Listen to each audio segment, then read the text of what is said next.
Everybody. It's been forever since Dark Season 3 ended, the whole series ended. I was like, should I even bother making a video? Because I feel so crappy for not having made anything in so long. I have a lot of things going on personally in my life.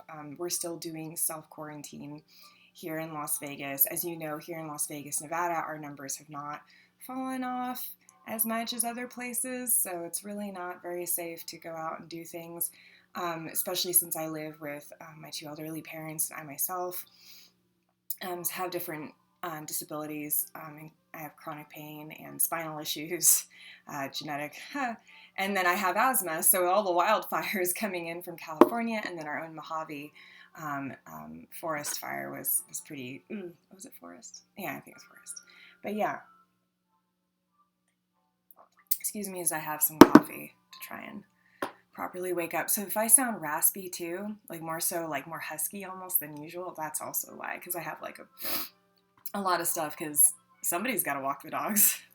And I do have help with that, but I usually do walk the dogs, so it's good for me. And when I encounter people, I'm like, ah, and yes, I have a mask on.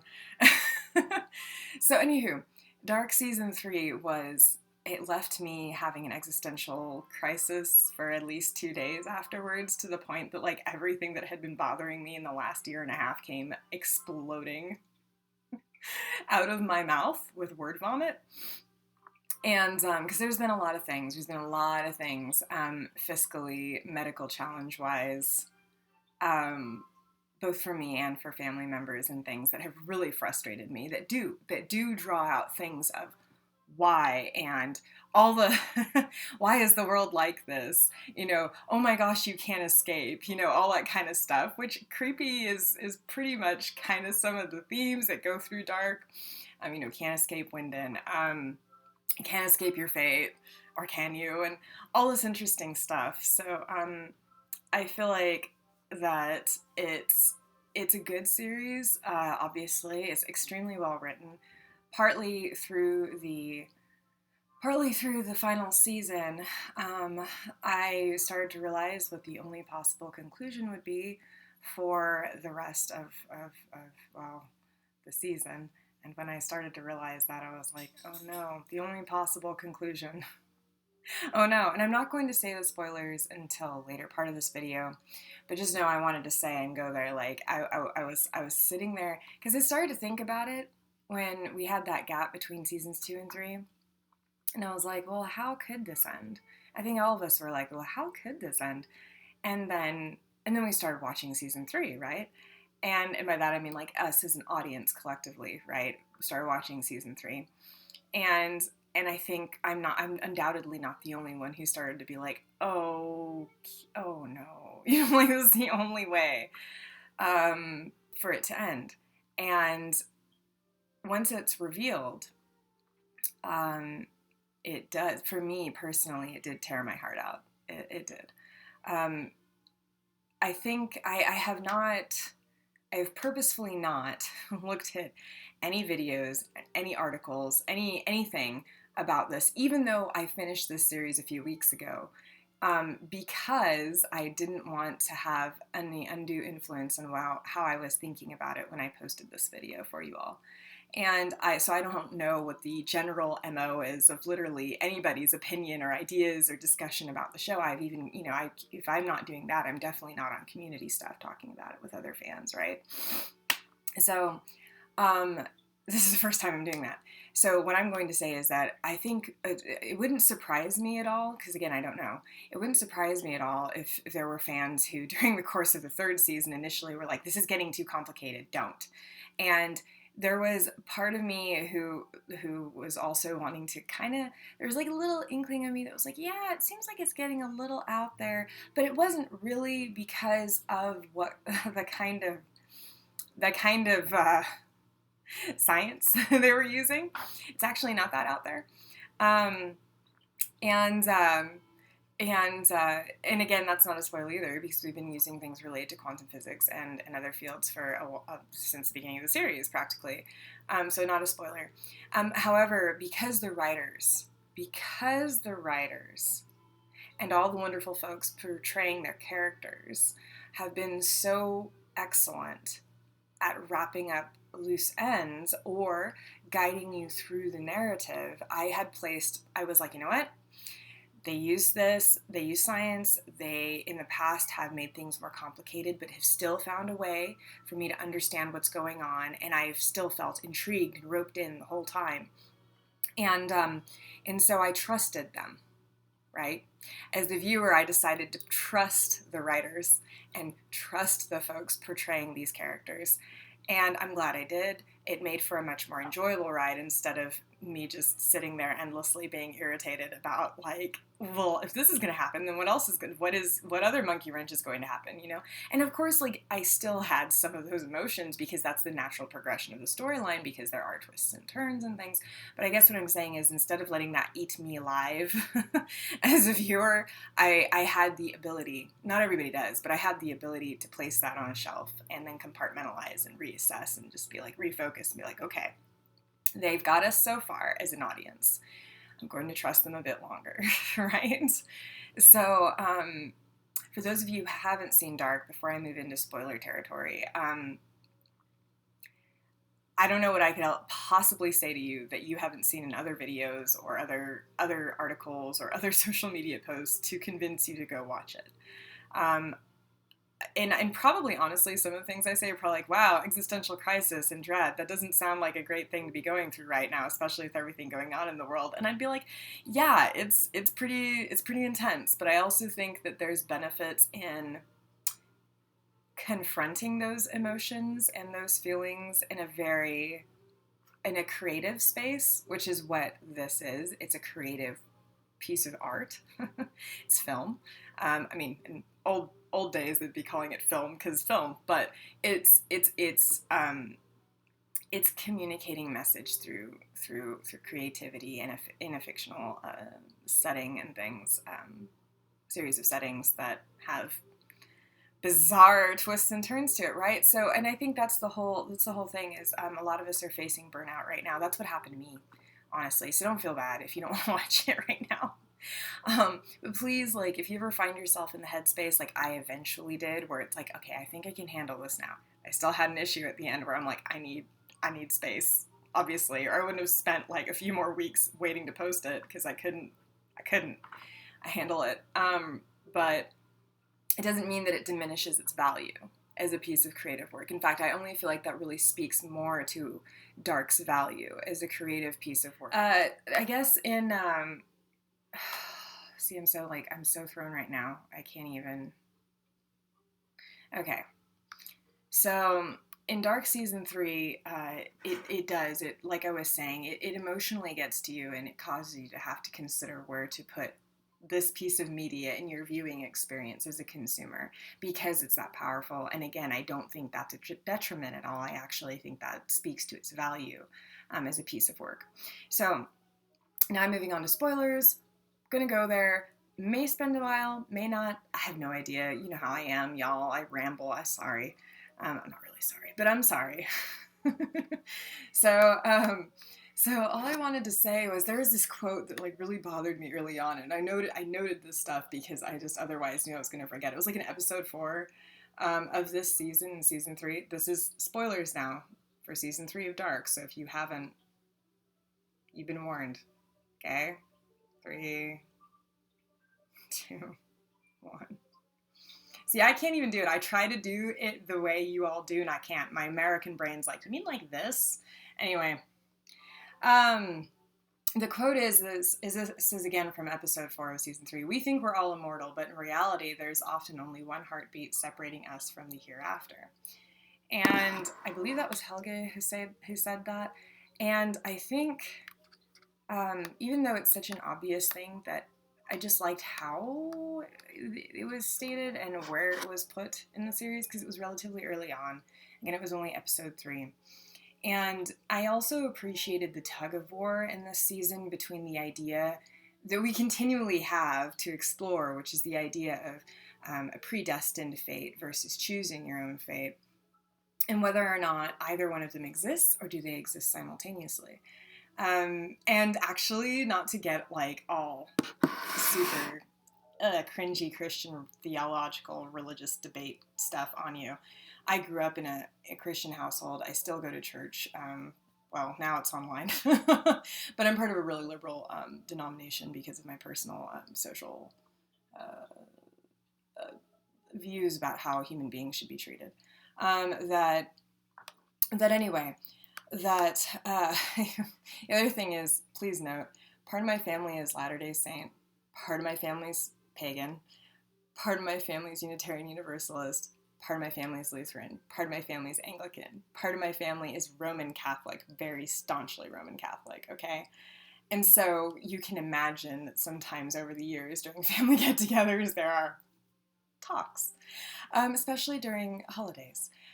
So when we're talking about things like, when I first saw Dark, and I noticed that Noah, who is obviously meant to be a figure that's supposed to be affiliated, at least loosely or symbolically, with the idea of the church, and then in season 3, when we start to have Adam and Eve be covered more, that I was like, okay, so this is going the Christian route, but I thought was interesting about it was almost more like the Lutheran route, which in Germany, hello, Lutheranism.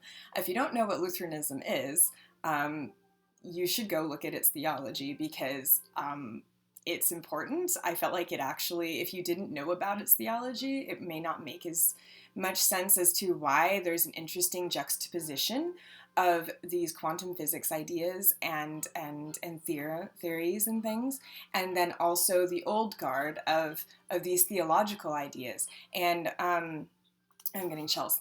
But yes, so I feel like that was a really interesting thing for me, having grown up. I actually was baptized Lutheran. so that's a thing. So that's why I recognized it, was because my family has a history with that. Danish and Swedish Lutherans, but still not like it should matter. And so yeah, so when I was watching this and we started to get more and progressively more and more and more into these ideas that are so important, that are so like central to our major, the biggest questions we have as being part of existence, right? Whatever this existence actually is, or where, which Dark also explores this thing I'm about to say, which is, where does the existence come from, right? Like, how did it start, right? Which is beautiful and horrifying all at the same time as well. That like those are all things that I saw them, and I saw them get more increasingly entrenched in the storyline this time. And I thought to myself, okay, so we have a lot of modern, I don't like using the word modern, more recent ideas about the nature of reality, of dimensions, of layers of existence, as I like to view them as, and the choices that we make and how that can affect these layers of existence, right? And in fact, here they go so far as to be like, well, these are layers of existences, and then they talk about, well, this is not really Martha, right? Martha, this is a different Martha. This Martha does not know you because you do not exist in this world, Jonas, right? Those things, right? Where we think, oh, well, okay, if there's other layers of ourselves that exist in these other dimensions, or however you want to refer to them in quantum physics, then, I think a lot of times our brains, because it's just so much to process, which again, Dark also does beautifully in showing it is a lot to try to process, is that those layers of yourselves, we think of it, oh, well, it's just because I didn't make this one decision. So I'm going to still be the same person. I'll just have not made that one decision. And then I'll have the other decision I made, which will then shape who I am, right? When we try to imagine ourselves in that kind of scenario, in a different, like if there is another version of ourselves that we can imagine, right? But what Dark does is it takes it so much farther and goes, well, and this is before the big reveal of how that those two particular worlds even exist, right? Or those series of worlds even exist, right? Which is actually a huge glitch in the Matrix, right? Which I love they kept using that phrase. But anyway, it's difficult for us to even think, oh, well, I guess maybe if I didn't do this, then I wouldn't even exist over here, right? Um, this, because you don't know what kind of effect that could have on the other, you know, dimensions, right? You don't know for sure. You can make calculations about it through probability and things, amongst other things, but it is a very difficult thing to imagine all the layers of how that could change your existence, or whether or not you would continue to exist, or whether or not because of that decision somehow you would not exist elsewhere. Um, and undoubtedly, uh, there's I know there's talks about, well, you can't exist in every single one. There has to be at least one world where you don't exist, right? Because of the decisions of other people that came before you. Now, that doesn't necessarily mean they follow Dark's whole thing where it's the infinite, the infinity loop of their wacky family tree, right?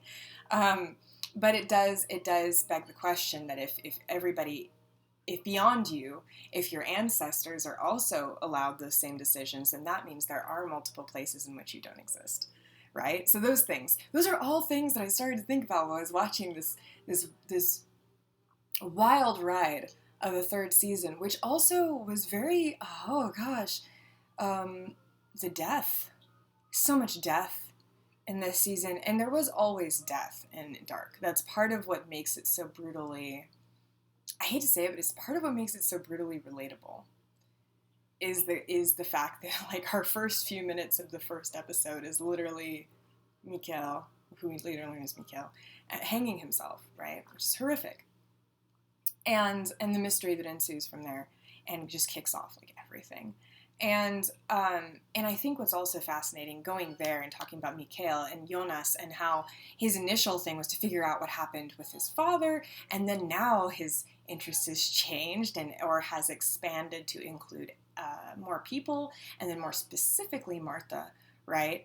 And to watch the priorities, or who the priorities concern, change and morph over time in this show, due to various revelations, is also great. But it's also very, very, I don't know, it's almost like the whole journey of, well, I was curious and upset at my father because he did this thing and he left us alone. And now I find out who he really is, and that threw me for a loop. And now I'm just looking for something else, and it's like the journey of being boyhood, relating to your father, to man, and standing on your own, which is sort of very, and having a mate, right? Somebody that you feel is your counterpart, your, I wish your equal, right? That you would be a partner with, right? The partnership.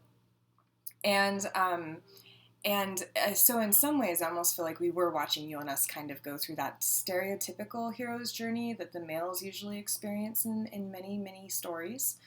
There's a whole other discussion about the validity of that in today's world, or how people feel about that now when they look at it through different lenses and different trains of social thought. But that is what I felt like it was that shift from the father figure to being your own.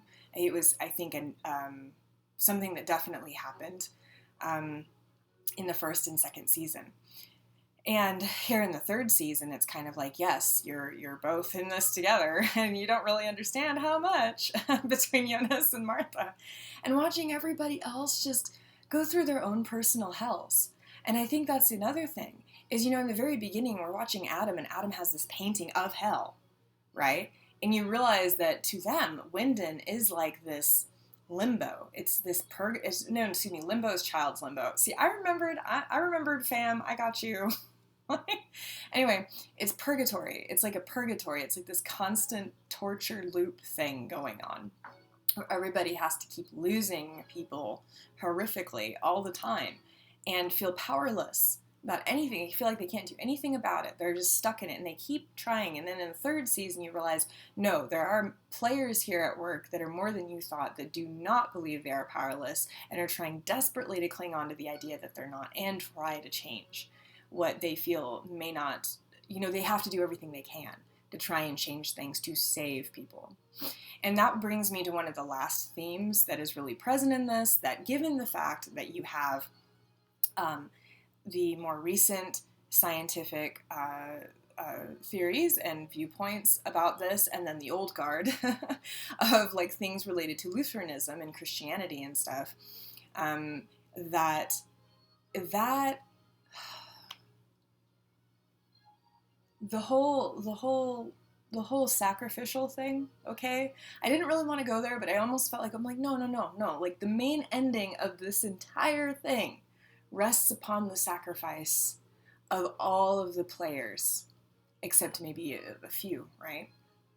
And whose their lineage wasn't affected in the same way, right? But all the lineage that came after. So, like, mainly their children, mainly all the children we knew in the series. And that was hard to watch. That was when Martha and Jonas were waiting, and then they got into that whole weird in-between dimensional space with the tunnels and all that, and then them seeing each other in these different doors, right? Or being like, there's a girl there, there's a boy there. That was so weird and surreal and beautiful, but it also, because of me growing up with medical issues myself, related to my spine and my health and things, I've read a lot about philosophy and about interreligious studies. There's also a problem with the English word religion, but I'm not going to go there. And so that means including, things like spirituality and things like the spiritualist movement, or things that people now consider more New Agey, or people consider under the blanket umbrella term of pagan, in addition to reading about science, right?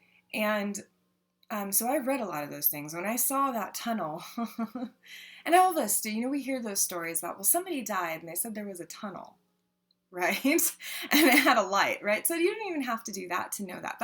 That's word of mouth. That's what almost is more like modern folklore knowledge, right? Is that we do that. And I hate to use the word folklore because I feel like it trivializes things that even for people like me are still very real to them in their belief systems. But I want to make it to where folklore is not a dirty term, honestly. It shouldn't be. But that got me. I started crying. I was almost going to cry when they were waiting for the doorway to open. And then when it did and they lost each other, I was like,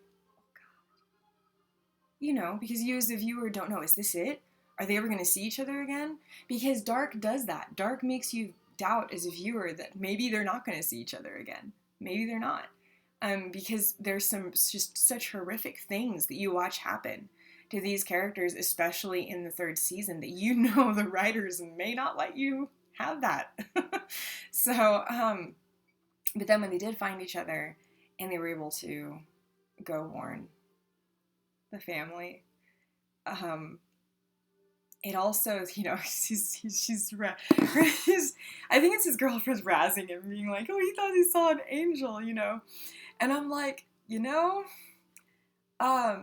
it's funny that they use that term, because a lot of times when I was growing up, I didn't think of the concepts such as that related to religion, where they're angels as them always being these winged beings that are screaming at you with multiple faces and fire wheels and all that kind of stuff. Sometimes I honestly do, and like I did as a child, and I do still think sometimes there are people that you run into and it's like you'll never see them again, and they'll say something weird to you and you'll go, well, that's weird, or something will happen, right?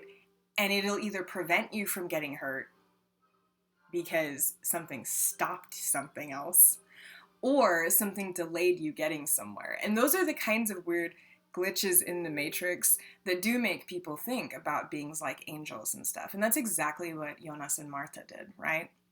As they went and warned the family, don't go to the bridge. So that's just, it's,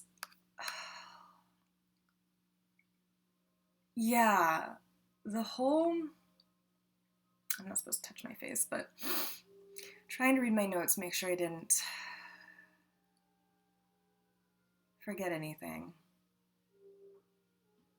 I think the last part, one of the last things I really liked actually was when somebody's in, I think it was a narrator who I forget which character that is, and I should remember, but the words of no matter what motivates us, it guides us along the path. We will only be able to let go once we reach our goal, right?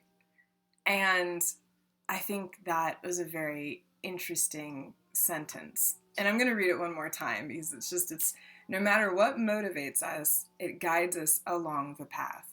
We will only be able to let go once we reach our goal.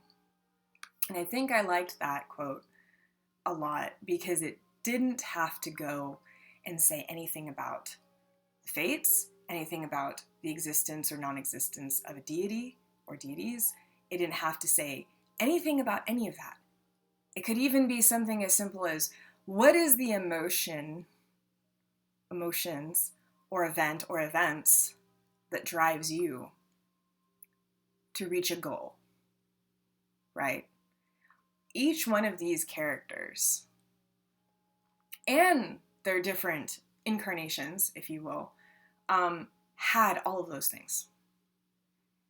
They were all actors that, even though they had an underlying arguable fate kind of situation they were having to fall into for a while, that they all had that. They all had distinctly different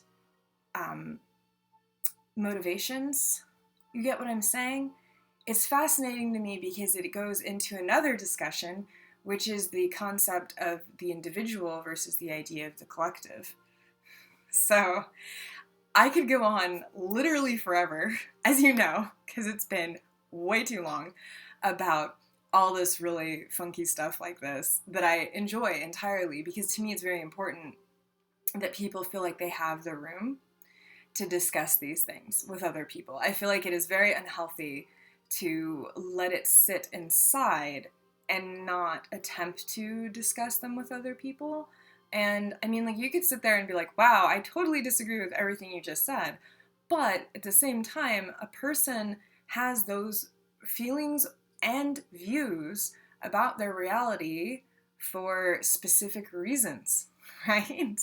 I don't feel like everybody just like automatically is born and they're like, boom, I'm going to be this particular type of religion. Boom, I'm going to be this particular type of this or that or this, like what you think that in ancient Greece people were born and you're like, you know what? I think I'm automatically a Stoic. No. So yeah, not Stoic, but like, like I'm going to grow up, I'm going to be Aristotelian. No, you're not. So like people have these external pressures that society places upon them, whether through their upbringing in the households, right? Like in my situation, being raised in a church-going household, and or the absence of that, which I'm not making judgment calls because that's a completely valid way to live. Which I could just hear so many Christian siblings of mine screaming, but I'm not like, let me put it this way. The society has like all these layers to it, and I don't always like using the bubble kind of diagram for it either, for a number of reasons, but just pretend it's like the center and then there's different layers of things and they all go in and out and they kind of weave who you are as a person, whether you like it or not, right? Some of those things are woven in and out, also are shaped by your internal register of how you react to those things, and then other experiences that are, added to the pot, right? And I think that Dark does that. It also continues with that idea that you can have these set circumstances or circumstances that appear to be set in your life. Not to say that there aren't ones that are imposed upon people because of society, because there are, and they're very real, and I don't want to invalidate that. Sitting here being a person where I'm like, I'm white as fuck, but also I know what it's like to have a disability, so that shit's real. There are layers of oppression that happen every day. But the whole thing about that and your reaction to them and how that tug of war happens and how does that mold you? What happens to you because of all those things combined? And Dark does that. Dark explores all of these different characters and then explores them in other scenarios in these different worlds. And also shows that. So again, that whole inner outer thing going on. And I know in my first, I think one of my first full dark videos, it was, I can't remember which one it was. It's a long time ago. I think it was like recently after I had surgery or right before too. So I was kind of like delirious because pain be real. That it's one of those things where you look at also the idea of I talked about Adam and the idea of the inner and outer alchemy and people attempting to perfect themselves, and in so doing trying to perfect their outside world because et cetera, et cetera. And I think also that kind of extended now, I feel like if you were to take some of that discussion I had prior, and this is a very, very overview of that discussion, so don't think it's the full thing, because it's not. I think it took it farther and tried to extend that to all the players involved in this story, and that also makes it very fascinating to watch. And then for the end game of the outer perfection of the world, for it to reach the point in which it knows it needs to disappear in order to execute the goal. Now, we can also debate about whether or not it was okay that Marta and Jonas, I like saying Jonas better. I agree with you all. It's easier on the ears. Okay, anyway, that Marta and Jonas, that we can debate until the cows come home about whether or not it's okay that they literally were like, here, let's just make this decision for the entire world, or the world's involved for them, and then they're all gone, right? And then they collapse, or they go away. But they also knew that if they didn't, it was just going to be endless carnage anyway, in a loop. So there's that whole dilemma, right? Because it's still a dilemma. And that arguably almost made them kind of not just like the sacrificial pawn figures, it also almost turned them into like, I don't want to say gods that decided to collapse that whole situation, but something other than just because they knew more about what was going on than everyone else. And so part of me almost does want to say that in the context of the story, it's like they became the god and the goddess kind of thing, where they were both two aspects of a whole that knew, or wholes on their own, that by their power combined were even a greater whole that were able to collapse all the knowledge that they had gained, right? And that's a really trippy thing to think about. There was something else related to that briefly I wanted to say. What was it? Because now that I'm thinking about it.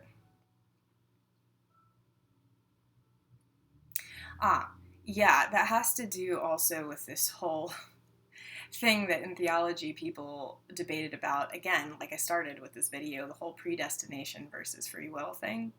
So if you apply that to what I just said about the possibility of how Jonas and Martha may be viewed symbolically or literally, depending on it, and at the end of the story, that I always thought it was weird that people, as a kid, okay, this is me as a kid, okay, I was a weird kid. I'm still weird. It's fine. But as a kid, I was thinking about, like, okay, why do people need to have just one or the other? Like, don't they understand that if they actually believed in a supreme being, like a supreme being, like it doesn't have to be a particular, it's a supreme being. If you believe in a supreme being or a prime mover or something, then, like, why would you need it to be one or the other? As a kid, I thought it was stupid because if you're within this whole creation, then of course everything to you looks like free will, because it has to do with your point of view. Whereas if you were outside or not as limited by time and space, then everything that could happen is known to you. In which case, it actually is predestination. You see the dilemma I had as a kid. I was like, but if we're out here and we're doing this, then why? And if that other thing is somewhere, even if it permeates in and out of here, but is ultimately not limited, then what? Why would you think it had to be one? So that was me as a kid. So I felt like it was very interesting because if you look at how Martha and Jonas travel in and out, right? And they know everybody, and they start to know everything about everybody. The whole thing that makes that not as much of a thing is the fact that they had to learn it. They didn't just automatically know, so they weren't like omniscient, right? So omniscient, omnipresent. So yeah, my weird musings aside, I hope that you found my talk about the third season interesting. It really did mess me up for a while. I was like, oh god. Um, but yeah, it was so good, and I'm sad that it's over. But I also am just I was pleased by the ending because again, partway through, before it's fully revealed, I feel like you can start to understand that's going to be the only way it's going to end, and you're just waiting to see what happens to everybody else. And that speaks to it as well, the fact that I knew it was going to happen after a point in the third season, and I think all of us again started to, but that I watched anyway. Because the writers and the folks that worked on this wonderful show, this dark show, did such an amazing job in making me care about everyone that I still stuck it through to the end, right? So that's Dark, and that's Dark Season 3, and that is my talk with you about it. Please, please, please feel free to talk back in the comments below. I hope that you enjoyed this incredibly long, but also I hope was fairly detailed and fairly interesting and thought-provoking for you video about it. It was long overdue, and I really do appreciate your understanding and your extreme patience with me when it comes to media posts, or any in general, really. So I need to go and fix some foods. I can hear people in the other room. I'm like, I need to go and fix food for everyone. And yeah, hopefully I'll be making some more videos soon. What may happen is I may switch to a video blog format for a little while, unless I decide that I'm going to be watching a lot of horror movies, in which case I might make movies about that. I did watch the new Hellboy yesterday. And I'm a big Hellboy fan, so you can imagine how disappointed I was when we didn't get Ron Perlman and it wasn't the final in the trilogy that should have happened. But I debated, I kind of enjoyed the newer incarnation of it. It stands on its own. I liked the fact it tried to be, not tried to be, I feel like it successfully divorced itself from the prior two movies, that it was like, no, we're going to go all in on making it entirely a different style and feel and all that with it, and I did like that.